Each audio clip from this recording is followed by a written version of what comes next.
जय हिंद, वंदे मातरम। दोस्तों, जैसा कि हम 30 जुलाई 2021 का करंट अफेयर कंप्लीट करने वाले हैं, जो कि आपकी सभी परीक्षाओं के लिए महत्वपूर्ण होने वाला है ना। तो स्टार्ट करते हैं। आज का हमारा पहला क्वेश्चन रहने वाला है, प्रत्येक वर्ष अंतर्राष्ट्रीय बाघ दिवस कब मनाया जाता है ना। प्रत्येक वर्ष अंतर्राष्ट्रीय बाघ दिवस कब मनाया जाता है? तो प्रत्येक वर्ष अंतर्राष्ट्रीय बाघ दिवस की यदि हम बात करें तो 29 जुलाई का 29 जुलाई को क्या मनाया जाता है? तो प्रत्येक वर्ष अंतर्राष्ट्रीय बाघ दिवस बनाया जाता है 29 जुलाई को, है ना। 29 जुलाई को बनाया जाता। ये जो इस बार बनाया है 2021 में कौन से नंबर का है? तो ये अगर इसकी बात करें तो ये इस बार का जो 2021 में बनाया है वो 11वें नंबर का राष्ट्रीय बाघ दिवस है ना। यदि बाघ दिवस की बात करें तो 29 जुलाई को बनाते हैं और 11वें नंबर का इस बार 2021 में बनाया गया है ना। तो इसकी स्टार्टिंग कहाँ से हुई थी? यदि हम बाघ दिवस की बात करें तो 2010 में सेंट पीटर्सबर्ग घोषणा पत्र आया। कब आया? 2010 में। 2010 में सेंट पीटर्सबर्ग घोषणा पत्र आया, जिसमें आया है ना, जिसमें क्या कहा गया? ये कहा गया कि सभी देश, जितने भी देश हैं, उनसे ये कहा गया कि, है ना, सभी देशों ने ये तय किया कि क्या करेंगे, वो 2022 तक जो टाइगर है ना, जो बाघ है, उनकी संख्या को क्या करेंगे? दुगना करेंगे, है ना। तो कब आया था सेंट पीटर्सबर्ग घोषणा पत्र? तो 2010 में सेंट पीटर्सबर्ग घोषणा पत्र आया, जिसमें सभी देशों ने यह तय किया कि 2022 तक क्या करेंगे? 2022 तक जो बाघ है उनकी बाघों की संख्या को क्या करेंगे? बाघों की संख्या को दुगना करेंगे, है ना, दुगना करेंगे। कब तक?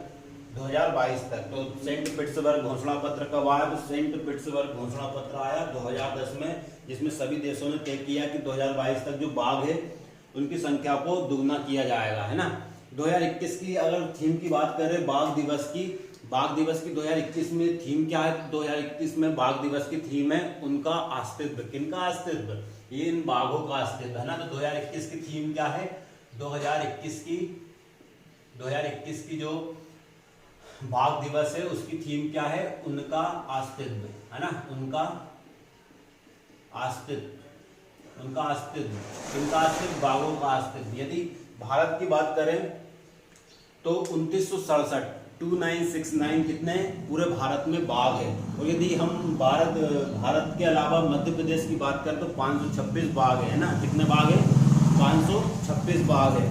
तो प्रत्येक वर्ष अंतर्राष्ट्रीय बाघ दिवस 29 जुलाई को बनाते हैं। इस बार 11वें नंबर का बनाया। स्टार्ट कब से हुआ? 2010 से हुआ स्टार्ट, है ना। इसका उद्देश्य क्या था? 2010 में सेंट पीटर्सबर्ग घोषणा पत्र आया, जिसमें सभी देशों ने तय किया कि 2022 तक बाघों की संख्या को दुगना किया जाएगा। और 2021 की थीम क्या है? उनका अस्तित्व, है ना। अब यदि हम बात करें क्वेश्चन नंबर 2 की बात कर रहे हैं हम नंदू नाटेकर, है ना। क्या है? नंदू नाटेकर का संबंध किस खेल से? तो नंदू नाटेकर का संबंध यदि बताएं तो बैडमिंटन से। किससे नंदू नाटेकर का संबंध? बैडमिंटन, है ना। बैडमिंटन से संबंधित है। कौन? नंदू नाटेकर, है ना। नंदू नाटेकर का संबंध किससे है? बैडमिंटन से है। यदि हम बात करें नंदू नाटेकर का संबंध किससे? बैडमिंटन से, है ना। 88 वर्ष की उम्र में इनका क्या हो गया है? निधन हो गया है। कितने वर्ष की उम्र में निधन हुआ है? तो 88 वर्ष की उम्र में इनका हो गया है निधन। कितने? 88 वर्ष की उम्र में। 88 वर्ष की उम्र में क्या हो गया? इनका निधन हो गया है। 88 वर्ष की उम्र में इनका क्या हो गया है? निधन हो गया है। यदि हम ये बैडमिंटन से तो संबंधित थे, लेकिन किस लिए फेमस है? तो 1956 में बैडमिंटन के अंदर अंतरराष्ट्रीय प्रतियोगिता को जीता, है ना।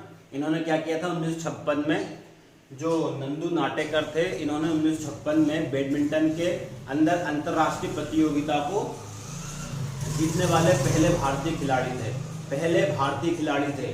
कब? 1956 में बैडमिंटन के अंदर अंतरराष्ट्रीय प्रतियोगिता को जीतने वाले फर्स्ट भारतीय थे। कौन? नंदू नाटेकर, जिनका 88 वर्ष की उम्र में हो गया है निधन, है ना। 1961 में पहले अर्जुन पुरस्कार प्राप्त करता थे।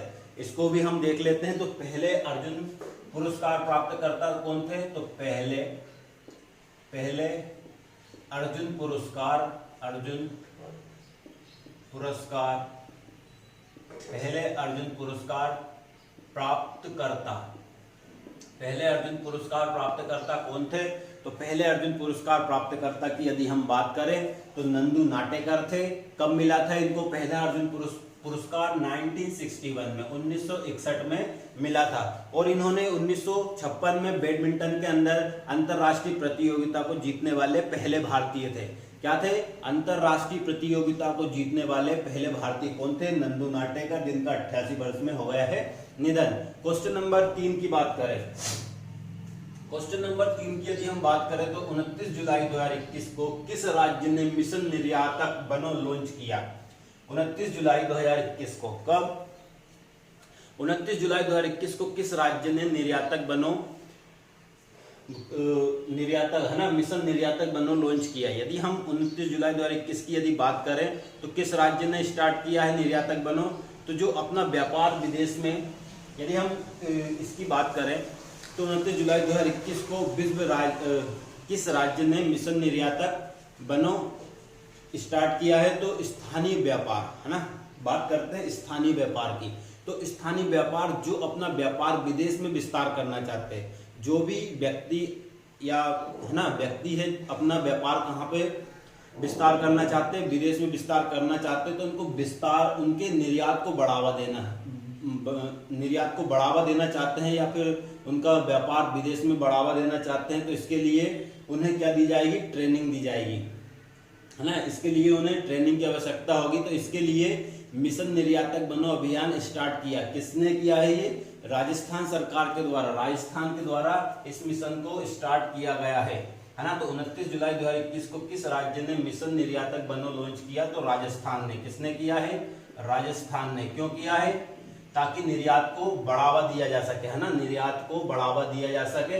जब निर्यात को बढ़ावा दिया जा सके, इसके लिए उन्हें ट्रेनिंग की सुविधा भी प्रदान की जाएगी। क्वेश्चन नंबर 4 की यदि हम बात करते हैं तो सतपुड़ा टाइगर रिजर्व को कौन सा पुरस्कार दिया गया है ना।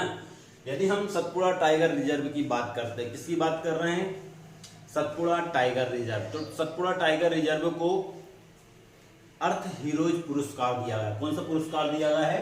सतपुड़ा टाइगर रिजर्व की यदि हम बात कर रहे हैं तो अर्थ हीरोज अवार्ड से सम्मानित किया गया है।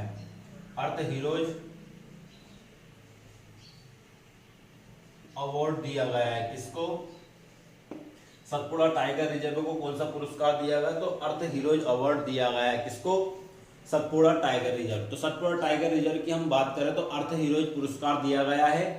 नेट बेस्ड ग्रुप देता है ये जो अवार्ड है ये कौन देता है? नेट बेस्ड ग्रुप देता है। एक ग्रुप है ना, कौन सा ग्रुप है? नेट बेस्ड ग्रुप,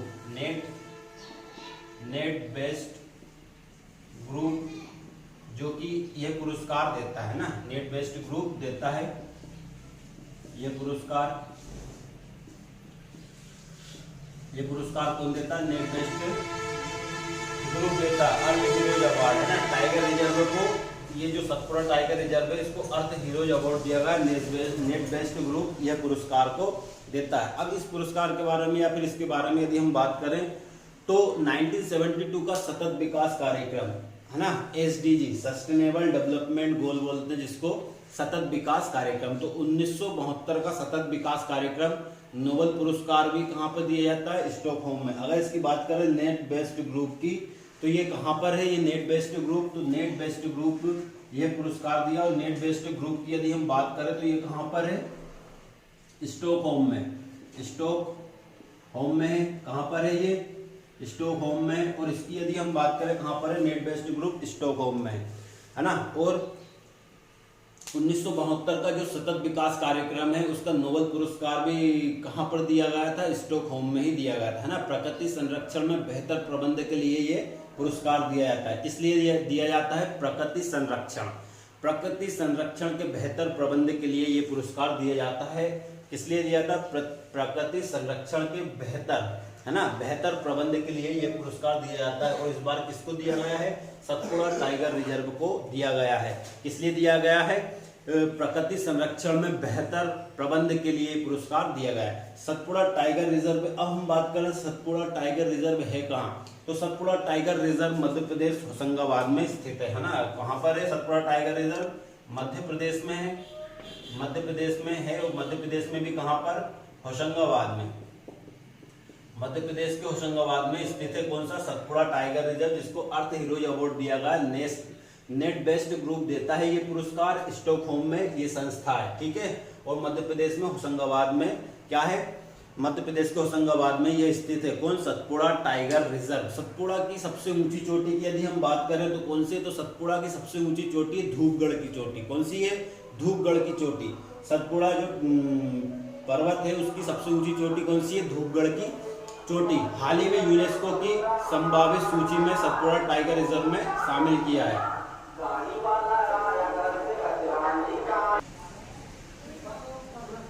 हाँ, तो हम बात कर रहे थे।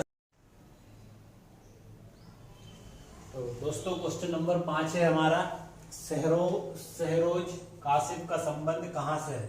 तो जो शहरोज कासिफ है ये पाकिस्तान के रहने वाले हैं और इन्होंने माउंट केटू है ना, जिसको गार्डविन आस्टीन भी बोलते हैं, माउंट केटू, जिसकी ऊंचाई कितनी है? 8611 मीटर है। कितनी है? 8611 मीटर है। तो 27 जुलाई 2021 को शहरोज कासिफ जो कि पाकिस्तान के रहने वाले हैं है ना, उन्होंने क्या किया? माउंट केटू पर चढ़े हैं है ना, माउंट केटू पर चढ़े हैं जो काराकोरम श्रेणी में आता है ना। माउंट केटू किस श्रेणी में आता है? काराकोरम श्रेणी में आता है।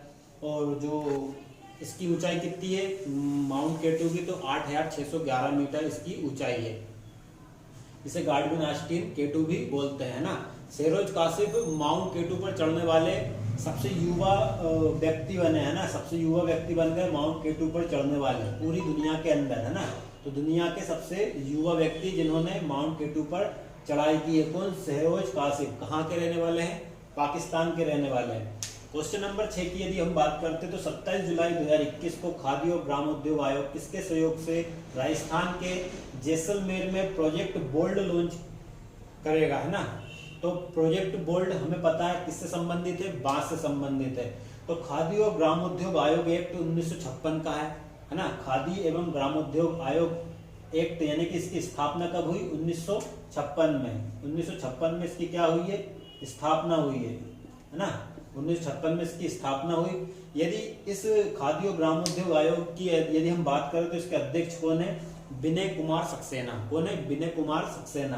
तो जो खादी और ग्रामोद्योग आयोग है, खादी और ग्रामोद्योग आयोग मंत्रालय किसके अंतर्गत आता है? तो खादी एवं ग्रामोद्योग किसके अंतर्गत आता है? MSME यानी कि माइक्रो स्मॉल मीडियम एंटरप्राइजेस है ना, इसके अंतर्गत आता है कौन? खादी और ग्रामोद्योग आयोग। तो KVIC ने क्या किया है कि जो खादी और ग्रामोद्योग आयोग है ना, इसने क्या किया है? BSF के साथ मिलकर प्रोजेक्ट बोल्ड स्टार्ट किया है ना। किसके साथ मिलकर किया है प्रोजेक्ट बोल्ड? तो इसने BSF बॉर्डर सिक्योरिटी फोर्स के साथ मिलकर क्या किया है? मिलकर प्रोजेक्ट, कौन सा प्रोजेक्ट है ये? प्रोजेक्ट बोल्ड है ना। प्रोजेक्ट बोल्ड लॉन्च किया है। प्रोजेक्ट बोल्ड लॉन्च किया है ना। तो प्रोजेक्ट बोल्ड लॉन्च किया किसके साथ मिलकर? BSF बॉर्डर सिक्योरिटी फोर्स के साथ मिलकर लॉन्च किया है। यदि हम आगे बात करें तो 2021 में उदयपुर राजस्थान से स्टार्ट हुआ था ये प्रोजेक्ट बोल्ड है ना। प्रोजेक्ट बोल्ड कहाँ से स्टार्ट हुआ था? 2021 में उदयपुर राजस्थान से स्टार्ट हुआ था।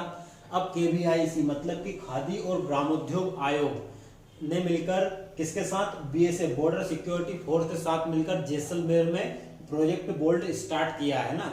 इसका उद्देश्य क्या है कि जो रेगिस्तान है जैसलमेर है ना, राजस्थान में जैसलमेर में जो रेगिस्तान बढ़ रहा है उसको रोकना। कैसे? यानी कि जो बांस लगाकर है ना, बांस लगाकर जो रेगिस्तान है उसको डेजर्टिफिकेशन को रोकना है ना, रेगिस्तान को बढ़ने से रोकना। किसका उद्देश्य है? प्रोजेक्ट बोल्ड का। तो किसके साथ स्टार्ट किया है? किसके साथ स्टार्ट किया? BSF के साथ मिलकर स्टार्ट किया है ना। ये कौन सा है? Project bold.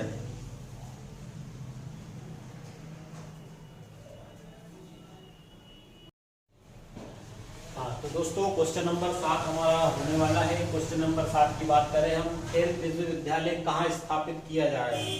तो खेल विश्वविद्यालय स्थापित कहाँ पर किया जाएगा। क्वेश्चन है खेल विश्वविद्यालय कहाँ पर स्थापित किया जाएगा। तो बिहार के राजगीर में पहला खेल विश्वविद्यालय स्थापित करने की विधेयक पास किया गया है ना। बिहार के राजगीर में कहाँ पर, तो खेल विश्वविद्यालय कहाँ स्थापित किया जाएगा, तो बिहार के राजगीर में। कहाँ पर, बिहार के राजगीर में। बिहार के राजगीर में क्या किया जाएगा, तो बिहार के राजगीर में पहला खेल विश्वविद्यालय स्थापित करने का विधेयक पास किया है ना। अब यदि हम अगली बात करें कि नेशनल गेम्स यूनिवर्सिटी, मतलब नेशनल राष्ट्रीय खेल यूनिवर्सिटी कहाँ पर है, तो राष्ट्रीय खेल यूनिवर्सिटी कहाँ पर है, मणिपुर में। इसको भी लिख लेते हैं, राष्ट्रीय खेल विश्वविद्यालय है ना। राष्ट्रीय खेल विश्वविद्यालय कहाँ पर है, तो राष्ट्रीय खेल विश्वविद्यालय कहाँ पर है, मणिपुर में है ना। मणिपुर में है, मणिपुर में है। तो खेल विश्वविद्यालय कहाँ स्थापित किया जाएगा, बिहार के राजगीर में स्थापित किया जाएगा, यानी कि इसका विधेयक पास कर दिया गया है। और राष्ट्रीय खेल विश्वविद्यालय कहाँ पर है, यह है मणिपुर में है ना। यदि हम अगली बात करें कि भारत में टोटल कितने खेल विश्वविद्यालय हैं, तो भारत में टोटल 6 खेल विश्वविद्यालय। कितने हैं, 6। तो ये भी लिख लेते हैं, महत्वपूर्ण क्वेश्चन है। भारत में कितने खेल विश्वविद्यालय, तो 6 खेल विश्वविद्यालय है ना। 6 खेल विश्वविद्यालय है, पूरे भारत में 6 खेल विश्वविद्यालय हैं। क्वेश्चन नंबर 8 की बात करें तो संघाई सहयोग संगठन की बैठक कहाँ पर होगी। तो संघाई सहयोग संगठन की यदि हम बात करें तो संघाई सहयोग संगठन की स्थापना कब होती है। सबसे पहले बात SCO भी बोलते हैं इसको है ना, शॉर्ट फॉर्म में SCO बोलते हैं, संघाई सहयोग संगठन। तो संघाई सहयोग संगठन की स्थापना 1996 में होती है। कब होती है, 1996 में होती है। किसकी स्थापना, संघाई सहयोग संगठन की स्थापना होती है। स्थापना होती है इसकी 1996 में होती है। और स्थापना के समय यानी कि इसको संघाई 5 के नाम से जाना जाता था। किस नाम से जाना जाता था, स्थापना के समय संघाई 5, संघाई 5 है ना। संघाई 5 के नाम से इसको जाना जाता था। किसको, संघाई सहयोग संगठन को 1996 में इसकी स्थापना होती है। स्थापना के समय इसको संघाई 5 के नाम से जाना जाता था। लेकिन 2001 से इसका नाम क्या कर दिया गया, संघाई सहयोग संगठन। तो 2001 से इसका नाम क्या किया गया, तो 2001 से क्या कर दिया, संघाई सहयोग संगठन कर दिया गया है ना। 2001 से इसका नाम क्या कर दिया, संघाई सहयोग संगठन कर दिया गया। कब से कर दिया गया, क्वेश्चन पूछा गया है। तो 2001 से इसका नाम संघाई सहयोग संगठन कर दिया गया है। 2001 से क्या कर दिया, संघाई सहयोग संगठन कर दिया। अब 2017 में 2 देश इसमें जोड़े गए। कौन कौन से, एक भारत और एक पाकिस्तान। इस संगठन में 2017 में 2 देश जोड़े गए है ना। तो 2 देश कौन कौन से जोड़े गए, तो बात कर लेते हैं। 2 देश जोड़े कब, 2017 में। 2017 में 2 देश जोड़े गए। एक तो भारत हो गया है ना, भारत, और एक क्या हो गया, पाकिस्तान। तो भारत और पाकिस्तान को SCO में कब जोड़ा गया, तो भारत और पाकिस्तान को SCO में कब जोड़ा गया, 2017 में जोड़ा गया है ना। 2017 में जोड़ा गया, इसलिए इसको मिलाकर यानी कि भारत और पाकिस्तान को मिलाकर इस संगठन में कितने सदस्य हो गए, तो 8 मेंबर हो गए है ना। वर्तमान की यदि हम बात करें तो इस संगठन में कितने मेंबर है, तो 8 मेंबर है। कितने मेंबर है, 8 मेंबर देश है ना। कितने, 8 मेंबर देश हैं। 8 मेंबर देश हैं किसमें, संघाई सहयोग संगठन में। और देखा जाए इसकी यदि हम बात करें तो इसका मुख्यालय कहाँ पर है, तो मुख्यालय भी लिख लेते हैं। मुख्यालय है इसका बीजिंग, चीन में है ना। बीजिंग चाइना में इसका क्या है, मुख्यालय है। बीजिंग चाइना में इसका क्या है, मुख्यालय है ना। बीजिंग चाइना में इसका क्या है, मुख्यालय है। और 2021 में इसकी बैठक दुशांबे में होगी। अब यदि हम बात करें दुशांबे कहाँ पर है, तो दुशांबे है कजाकिस्तान में। तो क्वेश्चन भी यही था कि संघाई सहयोग संगठन की बैठक कहाँ होगी, तो दुशांबे कजाकिस्तान में है ना। तो इसको लिख लेते हैं, इसकी बैठक कहाँ पर होगी, तो बैठक कहाँ पर होगी, दुशांबे कजाकिस्तान में। दुशांबे कहाँ पर है ना, तो कहाँ पर होने वाली है, दुशांबे कजाकिस्तान। तजाकिस्तान में इसकी बैठक होने वाली है 2021 की, है ना, 2021 की बैठक होगी कहाँ पे, दुशांबे तजाकिस्तान में। क्वेश्चन नंबर यदि 9 की हम बात करें तो 29 जुलाई 2021 को राष्ट्रीय शिक्षा नीति को कितने वर्ष पूर्ण हो गए। क्वेश्चन है हमारा 29 जुलाई 2021 को राष्ट्रीय शिक्षा नीति को कितने वर्ष पूर्ण हो गए। तो 29 जुलाई 2021 को राष्ट्रीय शिक्षा नीति को, है ना, तो 29 जुलाई 2021 को राष्ट्रीय शिक्षा नीति 2020 को 1 साल पूरा हो गया, है ना। 2021 को कितना हो गया, 1 साल पूरा हो गया। कब, 29 जुलाई 2021 को 1 साल पूर्ण हो गया। किसको, राष्ट्रीय शिक्षा नीति जो न्यू एजुकेशन पॉलिसी आई थी उसको 1 साल पूर्ण हो गया है। तो राष्ट्रीय शिक्षा नीति की यदि हम बात करें तो कब कब आई, है ना, तो पहली शिक्षा नीति, है ना, परीक्षा में भी क्वेश्चन पूछते हैं कि पहली राष्ट्रीय शिक्षा नीति कब आई थी। तो पहली राष्ट्रीय शिक्षा नीति आई थी 1968 में, है ना। फिर 1986 में राष्ट्रीय शिक्षा नीति आई। फिर 1986 के बाद पहली शिक्षा नीति कब आई, 1968 में आई। दूसरी शिक्षा नीति कब आई, 1986 में आई। और फिर 1986 के बाद 34 वर्षों के बाद 2020 में न्यू एजुकेशन पॉलिसी लाई गई, है ना। नई राष्ट्रीय शिक्षा नीति को 34 वर्षों के बाद आती है। इससे पहले कब आई थी, 1986 में आई थी। अब कब आई है, 2020 में आई। कितने वर्षों के बाद आई, 34 वर्ष के बाद आई है ना। तो यदि हम बात करें 2020 वाली जो न्यू एजुकेशन पॉलिसी की, तो 2020 को कैबिनेट ने 29 जुलाई 2020 को मंजूरी दी थी। जो भारत की जो कैबिनेट है उसने, यानी कि जो 2020 की जो न्यू शिक्षा नीति है इसको कब मंजूरी दी थी, तो 29 जुलाई 2020 को मंजूरी प्रदान की गई थी। किसको, न्यू शिक्षा नीति को, है ना। न्यू शिक्षा नीति को कब, इसको न्यू शिक्षा नीति को 29 जुलाई 2020 को मंजूरी दी गई थी। कब दी गई थी, 29 जुलाई 2020 को प्रदान की गई थी मंजूरी। अब क्वेश्चन आता है कि जो न्यू एजुकेशन पॉलिसी है, नई शिक्षा नीति है, ये किस समिति की सिफारिश पर न्यू शिक्षा नीति लाई गई। तो न्यू शिक्षा नीति जो है कस्तूरी रंगन समिति की सिफारिश पर। किसकी, कस्तूरी रंगन समिति, है ना, कस्तूरी रंगन समिति की सिफारिश पर, है ना। कस्तूरी रंगन समिति की सिफारिश पर, कस्तूरी रंगन समिति की सिफारिश पर क्या लाई गई, न्यू एजुकेशन पॉलिसी, है ना। न्यू एजुकेशन पॉलिसी लाई गई कस्तूरी रंगन समिति की सिफारिश पर। नई शिक्षा नीति लाई गई। अगर हम शिक्षा की बात करें कि भाई भारत में, यानी कि जो शिक्षा है उसका जीडीपी, है ना, जो सकल घरेलू उत्पाद होता है, ग्रॉस डोमेस्टिक प्रोडक्ट, है ना, तो शिक्षा पर जीडीपी का 6%, टोटल जीडीपी का 6% क्या किया जाता है, खर्च किया जाता है ना। शिक्षा पर कितने, जीडीपी का 6% शिक्षा का होता है ना, शिक्षा पर खर्च किया जाता है जीडीपी का 6%, है ना। अब यदि हम शिक्षा की बात करें, है ना, तो कक्षा 5 से क्या किया जाए, इसमें एक चीज और जोड़ी गई है। जो न्यू शिक्षा नीति है इसमें क्या किया गया है कि जो कक्षा 5 तक स्थानीय भाषा और मातृभाषा का उपयोग किया जाएगा, है ना। जो न्यू शिक्षा नीति आई है ना 2020 में, उसमें क्या किया गया है कि जो कक्षा 5वीं है, कक्षा 5वीं तक स्थानीय भाषा और मातृभाषा का उपयोग किया जाएगा, है ना। स्थानीय भाषा मतलब कि जिस क्षेत्र में जो भाषा प्रमुख है उसका ही यूज किया जाएगा कक्षा 5वीं तक, किसमें, पाठ्यक्रम में, और मातृभाषा का उपयोग किया जाएगा। अब एक क्वेश्चन बनता है कि मानव संसाधन विकास मंत्रालय का नाम बदलकर क्या कर दिया गया। तो जो मानव संसाधन विकास मंत्रालय है उसका नाम बदलकर शिक्षा मंत्रालय कर दिया गया है। कौन सा मंत्रालय कर दिया गया है, शिक्षा मंत्रालय, है ना। और क्या किया गया है कि जो 10+2 था, पहले जो पढ़ाई का जो क्या था, एक पैटर्न बोल सकते हैं इसको, तो 10+2 था, है ना। तो अब 10+2 के स्थान पर क्या किया गया, 5+3+3+4, है ना। पहले क्या था, 10+2 था, लेकिन अब 10+2 के स्थान पर 5+3+3+4 को जोड़ा गया, है ना।